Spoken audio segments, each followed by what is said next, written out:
Oh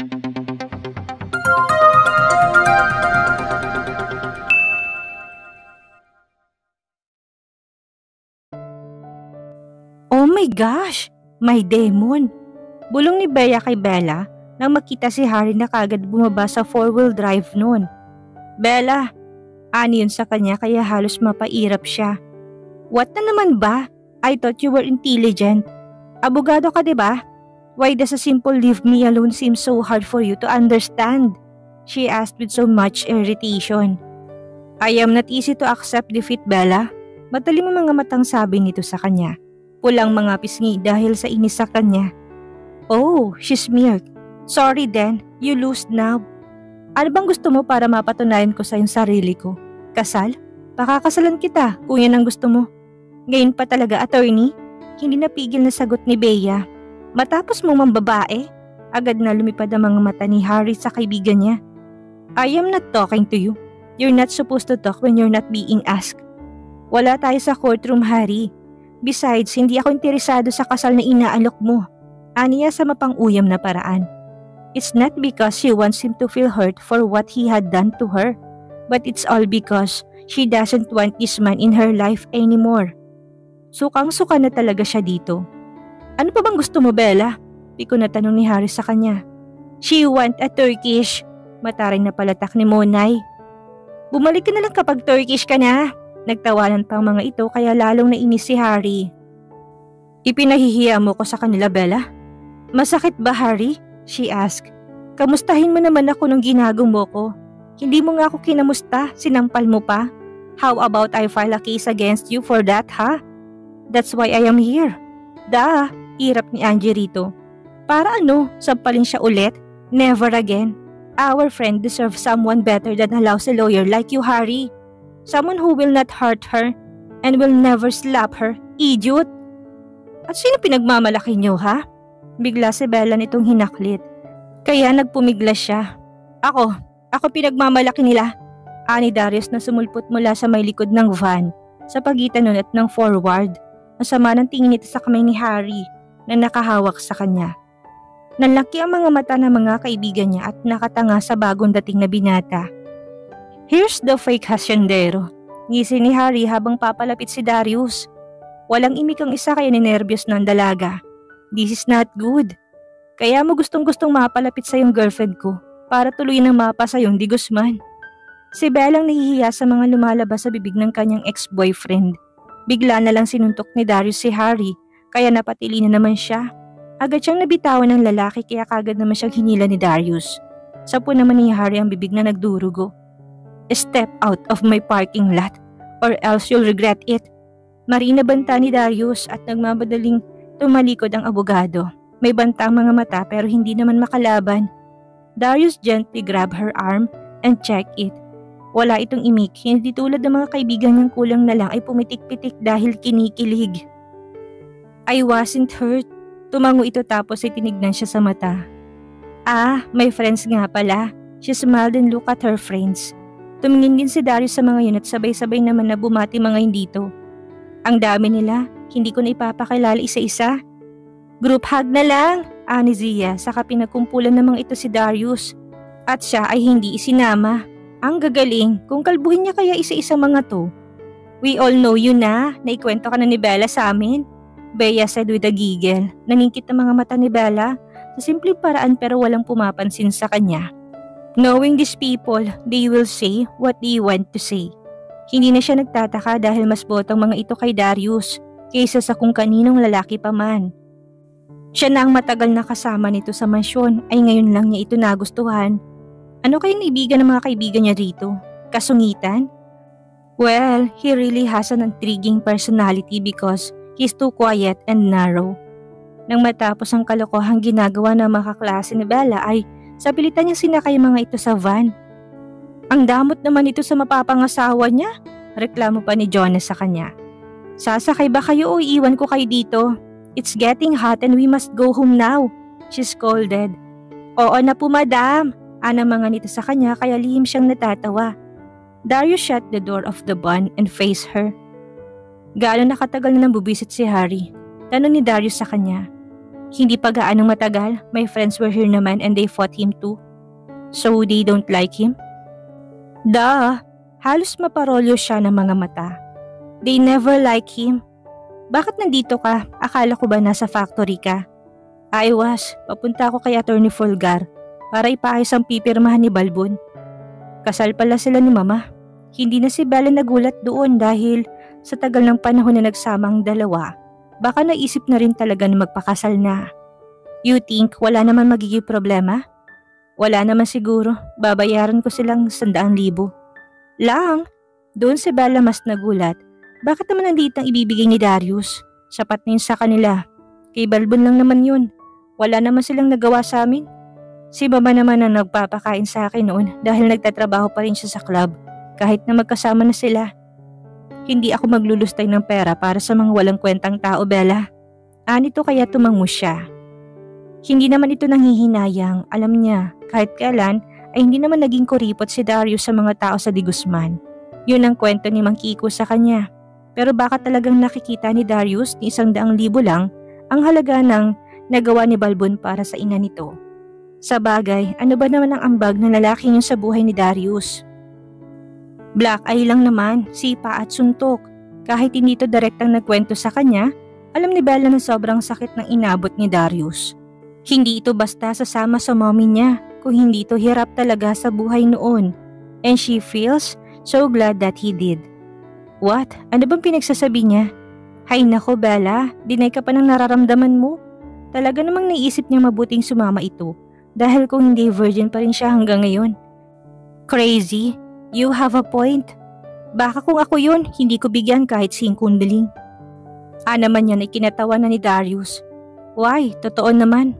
Ang mga ganong klase ng nilalang, hindi dapat pagpalain. Masyado siyang mapanakit sa kapwa niya. He should get his proper dose of medicine anyway. Alam ko naman kung saan mapupunta ang pera.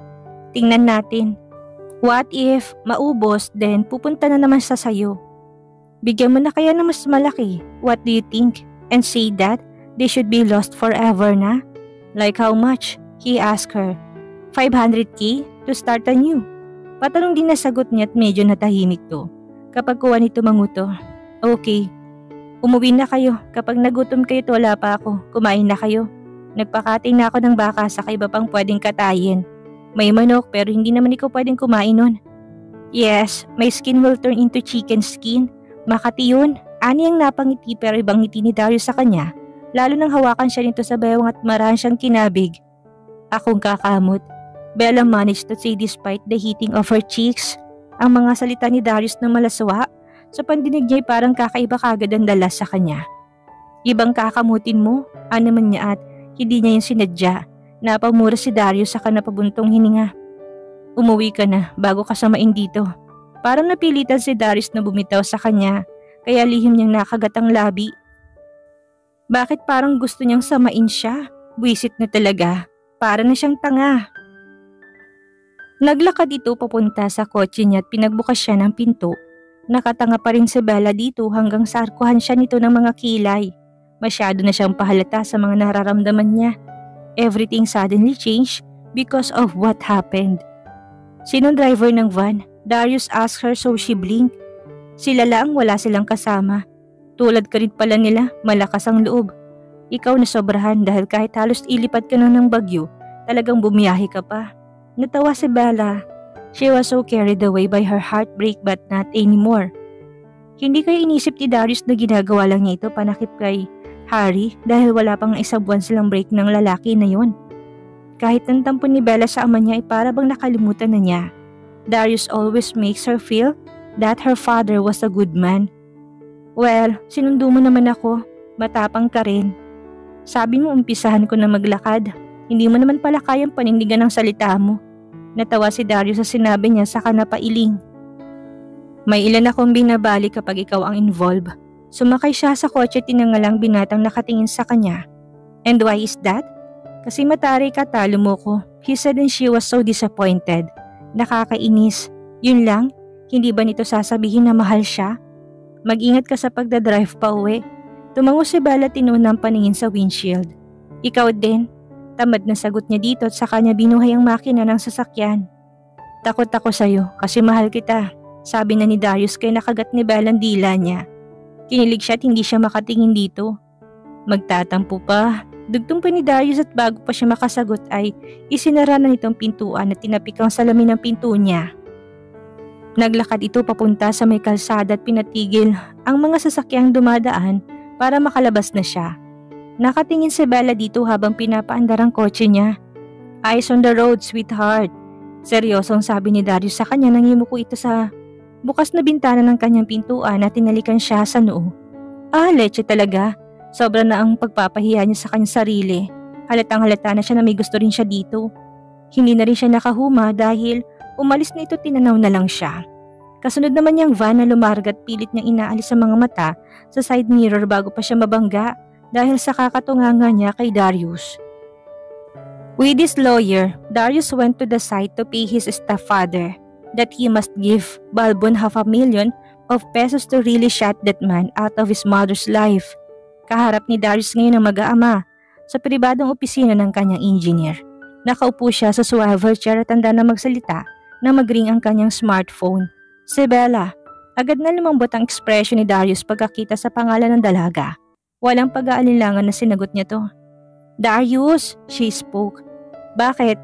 Maglilibot agad sila sa asyenda, sasama ako. I'll tour them. Magtutourist guide ang hindi naman kabisadong buong Di Guzman? He almost chuckled but he heard her sneering already.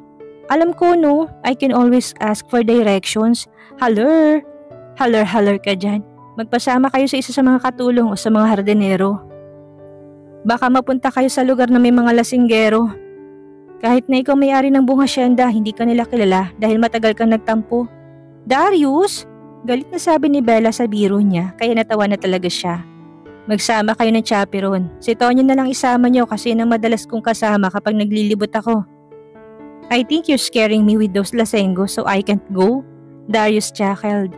Hindi kita tinatakot. Sinasabi ko lang ang totoo na hindi lahat ng tao dito'y mabait. Tulad din ito ng ibang lugar na may mga hindi masyadong disenteng tao. Okay, point well taken. I will go na. Aniya lang bilang pagsang-ayon. Mag-ingat kayo. Bye. She said and cut the line. Ibinaba ni Darius ang smartphone at pinormal ang sarili. He has to hide his soft side. Si Bella lang nakakapagpalabas ng side niyang yun. Muli niyang hinarap ang mga busita niya na mukhang kanina pa siya inaanalisa. Hindi ako magpapaligoy-ligoy pa. Aniya kagad at nilabas ang envelope niyang nasa drawer. Umalis na kayo sa Di Guzman. I-pull out niyo ng kontrata sa JSS-EC at mamuhay kayo ng malayo sa mama ko. 500,000 to. Payag kayo sa kondisyon o hindi. Bahagya ng sinulong ni Darius ang envelope habang nakatingin sa mag-aama. Halatang halata niyang pagtataka ng mga ito sa estado niya ngayon sa buhay pero wala siyang panahong magpaliwanag. And he doesn't owe these people an explanation. Ang ibig mo bang sabihin ay iuwi namin ang pera na yan at huwag na kami magtrabaho sa site? Tanong ni Jordan sa kanya. Mismo. At paano ka nakakasigurong sapat yan?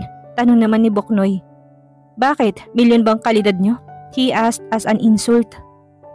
Mamimili lang naman kayo kung tatanggapin nyo yan o hindi. Pero tanggapin nyo man o hindi tapos ng obligasyon sa inyo ng nanay ko. Asawa ko si Mariela. Ani Balbon sa kanya. Hindi mo ko mapipigil na lapitan siya. May asawa bang pinagtatrabahong asawa kahit may sakit? Agad na sagot naman ni Atty. Fulgar sa lalaki. Natamimi yun at napatanga lang sa may edad na lalaki. Pirma, agarang utos ni Darius kay Balbon saka siya tumayit nagsuot ng jacket. Wala siyang panahong patagalin ng pakikipag-usap sa mga to. Marami pa siyang ibang bagay na asikasuhin. Bibigyan ko kayo ng maghapon para umalis sa Hacienda Di Guzman. Dapat bukas wala na kayo dito. Nagkatingin na ng tatlong kalalakihan saka dinampot ni Balbon ang sign pen. Nasa harap niya ang isang ID ng lalaki at pinagpicturean na niya. Witness ang dalawang anak nito at witness naman niya si Engineer Zuria at ang foreman. Pumirma si Balbon habang pinapaliwanag ni Atty. Fulgar ang mga regalasyon niya. Pipirma si Balbon sa annulment na ipinahanda ni Darius para nasa nanay niya. Sa oras na makasal na sila ni Bella, yun na muna-una niyang pinaasikaso. Pagkatapos na makapirmay kaagad niyang sinulong ang pera sa mag-aama. Layas, ang yabang mo, galit na sabi sa kanya ni Jordan. Hindi ako mayabang, ibinabagay ko lang ang sarili ko sa mga taong kaharap ko. Naman ni Darius sa kamapang uyam na tinignan ang lalaki. Babagsak ka rin, basura ka rin. Nakakapit ka lang sa mga mayayaman kaya ka naging ganyan. He just shrugged and walked away with Attorney Fulgar. Hanggang mamayang hapon ang pag-iimpake niyo. Huling paalala ni Darius nang papalabas na siya ng opisina ng engineer. Attorney, ani Darius sa matanda na makababasil at maihatid niya ito sa bahay nito. Pakiayos sa madaling panahon ng requirements sa kasal.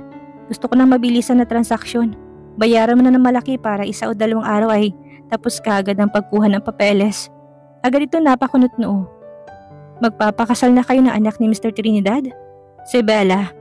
Bella Trinidad? Laglag ang mga panga nito. Nabobo na si Attorney Fulgar. Kailan pa nagkaroon ng anak na Bella si Trinidad? Lisang anak na babae ng negosyante na yun. Si Leila lang. Bella Di Guzman. Sandali Darius. Natitigilan itong sabi nang makapasok ito sa gate ng bahay nito. Hindi ko maintindihan. Kailan lang ay nandito si Bella at kinuha lahat ng papeles niya. Inalam niya totoo sa kasunduan ng mga magulang niya at ng ama mong namatay. Ngayon ay magpapakasal siya sa'yo? Hindi ka ba nabibigla? May dapat ba akong ikabigla, attorney? Mas nakakabiglang pagsulpot ng mga mihares sa asyenda ko kaysa sa pagpapakasal kay Bella. Ang ibig kong sabihin, iho, magkagalit kayo ni Bella. Kabatin na niya ako. Ani yan ay kinahalakhak ni Attorney Fulgar. Hala siya, ikaw ang bahala. Kung magpapakasal kayo, ipahahanda ko ng papeles bukas. Magpapakuha ako sa opisina ng PSA sa sekretarya ko. Asahan mo na bukas ng hapon ay hawak ko ng mga papel. Bigyan mo ko ng 2 araw hanggang sa pag-asikaso sa munisipyo. Tapos magsiseminar kayo. Pagkatapos nun, kasal ka agad. Kung pwede Martes o Miyerkules. Hindi ka naman nagmamadali. Nailing na sabi nito sa kanya. Hindi naman, attorney. Napailing na lang ito sa kanya. Ayaw na ni Darius na kung ano-anong seremonyas pa. Desidido siya at hindi naman magbabagong isip niya. Dahil ba ito sama na Darius? Sa iyong lahat at legal yun. Alam na yun ang anak ni Lilibet at Larry. Hindi tungkol doon, attorney. Kahit alam kong walang pagmama, sana magkaroon. Positibo nito yung sagot sa kanya, kaya hindi niya na ituloy ang sasabihin. He nodded and felt happy with the positive look on the man's face. Parehas ko kayong kilala ng batang yun, kaya nananalangin ako na maging magandang pagsasama niyo. Alam ko naman na gusto mo na siya dati pa. Salamat, attorney. Ako nang bahala. Magkwentahan na lang tayo sa susunod. Okay, attorney. Just tell me the figures. I will, Darius. Tumango si Darius at tumalikod na para sumakay ulit sa kanyang motorsiklo. Ilang araw lang hinintay ni Darius at magiging miss na niya si Bella. Sa susunod na linggo'y mag-aasawa na sila at walang makakapigil doon. Dumating si Darius sa mansyon ay wala pang mga babae. Si Bella kagad ang hanap ng mga mata niya kahit na sa pagkakasulyap niya sa mga klase noon ay napakagaganda. Daig pa niyang may papageant sa Di Guzman dahil sa gaganda ng mga bisita niya. Ang dinatnan niya ay si Sharon, nasa labas at nagsasalansan ng mga basura. Si Mama, nariyan na po senyorito. Si Bella, ay si senyorita Mahang po ay wala pa. Kasama po yung magaganda niyang kaibigan. Ang gaganda, senyorito. Ubod ng puputi, sus ko. Sana man lang nabiyayaan ako kahit kaperanggot man lang. Baka nagugluta kasi, mayaman. Ay baka po, ang kikinis. Tinignan ni Darius ang smartphone niya pero walang reply si Bella. Hindi niya yun matawagan. Palagay niya nasa lugar yun na walang signal. Ang wala lang signal sa lugar nila ay Barangay Nara, Mabolot sa Falls. Mukhang hindi naman pupunta si Bella sa talon dahil takot yun doon. Anong oras na at bumabangon na naman ang pag-aalala niya. Baka gabihin naman ngayon sa daan, iisang lalaki pa naman ang kasama. Tulad ng sabi niya, hindi lahat ng tao doon ay mabait. Pagkatanggal niya ng helmet ay hindi pa siya pumasok. He was busy checking his phone and trying to call Bella again. Wala pa rin signal at nasa 1 oras na yun nang walang signal. Ang huling sabi nun ay napag-usapan ng mga yun ng talon. Baka naman dun pumunta kahit takot sa manananggal. Baka lumakas ang loob ni Bella dahil may mga kasama. Nagpalakad-lakad siya sa loob ng garahe. Nakapamewang. Dinilaan niya ang labit lumiko yun kapag kuwan. Itong papatay sa akin. Bulong ni Darius sa hangin pero may tumikim sa likod niya. Kaswal lang siyang lumingon at ang mama niya ang nalingunan niya. Medyo nagulat siya sa itsura nito ngayon. Putol ng buhok nito. Nakapusod ng dumating. Pixie cut ang tawag sa buhok nito ngayon at nakadaster ito na maganda. May konti tong lipstick. Sure that his mother was a lovely woman during her younger years. Kamusta ma? Tanong niya rito't pilit na tinago ang aparato sa bulsa niya. Kaswal niya itong hinarap, nakapumulsa. Magsusuot sana ito ng face mask na nakakabit sa leg nito pero inilingan niya. Don't bother, ayos lang na walang mask. Kamustang check-up? May resulta na, pinasok ako dun sa malaking aparato. Ang mahal-mahal ng bayad, Darius. Umaabot ng 35,000 lahat ng laboratorio, Darius. Ma, agad niyang putol. Anong resulta? Hindi ko kailangan ng presyo. Resulta ang gusto kong marinig.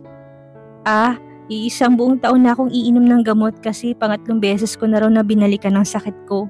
Kapag daw nanghina ako, magpapakonfine daw ako kagad. Magpahinga raw ako. Binigyan ako ng gamot sa butika. Ikaw daw magbabayad. Ano pang sabi? Yun lang, bawal daw ako mapagod. Tumango siya. Buti naman wala ka ng ibang sakit. Gagaling ka rin. Binayaran ko na si Balbo ng 500,000. Nalaki mga mata ni Mariela sa sinabi niya. Pero huwag ka nang mag-isip na babalik ka pa sa kanya dahil ipapaanal ko ng kasal ninyo. Pumirma na siya ma. Aalis na sila dito mamaya. He said but his mother didn't answer. He just earned a light nod from her. Kita ni Darius sa mukha nito na nasaktan din ito. Pero ganun talaga. May mga tao na mas gustong pera kaysa sa paninindigan sa isang tao. At dito na po nagtatapos ang ika-28 kabanata ng ating kwento. At sana'y muli niyo po akong samahan sa mga susunod pang kabanata. Maraming salamat po at ingat po tayong lahat.